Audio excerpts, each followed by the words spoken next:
Standing stitches, what are they and who cares? Well, a standing stitch starts with a loop on your hook. The yarn is not connected to the work, and it is often a much neater solution, and especially when you join up, it looks like a full-blown stitch as opposed to the join with a knot and chain 2 up or 3 up or whatever your stitch is, 1, whatever it is. A standing stitch is unattached. That's why it's called standing. Now, let's make a standing stitch. I'm going to yarn over to make a double crochet. Now you have to hold this little knot, otherwise it'll spin on you like it did then. So yarn over just gently. You do not have to apply a lot of pressure. I know it looks like I am, but I've got arthritis, so my skin is a bit soft. So just hold it gently in place, yarn over, and you can do a standing stitch with any stitch ever. I promise you, I do them all the time. Yarn over, go into the space and pull up a loop. Now what I do is I now pinch that tail there. I just hold onto it with my fabric so it doesn't spin on me. And then I make my regular stitch. In this case I'm making a double crochet. There it is. And you can see how it is. It's standing all on its own, so no support from anywhere. It's not attached to anything. There's my yarn tail. And that can be worked away later. When you come back around, you just join to the top of that stitch, and it's almost seamless, especially if you use a needle join, and you can go find my tutorial on needle joins to help you. Right? That's a standing double crochet. Let's make a standing something else. So I just put a slip knot on my hook, and I just hold the loop. Now I can just do a single crochet, which means I just go straight in, pull up a loop, yarn over, pull through 2, and that's a standing single crochet. Very, very simple concept.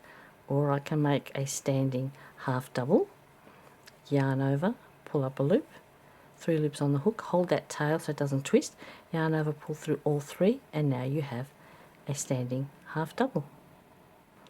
Can be applied to any stitch, even clusters. I make my clusters like this too. I'll show you. I'll make a 3 double crochet cluster with it as a standing stitch. Yarn over, pull up a loop, yarn over, pull through 2. I do have a tutorial on clusters if you want to go find them. So that's my first incomplete double crochet with a standing knot there. I do another one, pull up a loop. I'm still holding that tail. I don't really need to anymore, but when you're working, you just unconsciously hold it anyway. So there's my 3 double crochet cluster, yarn over, pull through all, and there's my standing start. If you're using a chain 2, you'd have to have made a chain 2 plus a 2 double crochet cluster to make your 3 double crochet cluster. But because I've done it as a standing stitch, I immediately did a full-blown 3 double crochet cluster. So this can apply to everything. Pretty much. I don't think I've found a stitch yet, even puff stitches. I've been able to do every stitch that I've ever used this way. I don't always, depends. If I'm continuing my colour, I have to do a chain 2 up or a chain 1 up or a chain 3 up, whatever. But when you're starting a fresh colour or you've cut your yarn for any particular reason, you just do that. I can even make a treble, standing treble. 2 yarn overs, yarn over, pull up a loop and pull through 2 3 times. Ends up through the loop, and I know that looks a little bit large there, but when you come back, and especially if you do a needle join, that will completely disappear. You can fabricate the needle join and pull it a little bit tight at the top there, and it will just disappear and fall behind. Okay, so there's a standing treble. That's how you make standing stitches, just with a slip knot on your hook to begin, as opposed to the usual tie a knot to the fabric and then chain up 2. All right, that's it. Have fun. Want to do it one more time? Let me do it one more time. It's a great technique to know.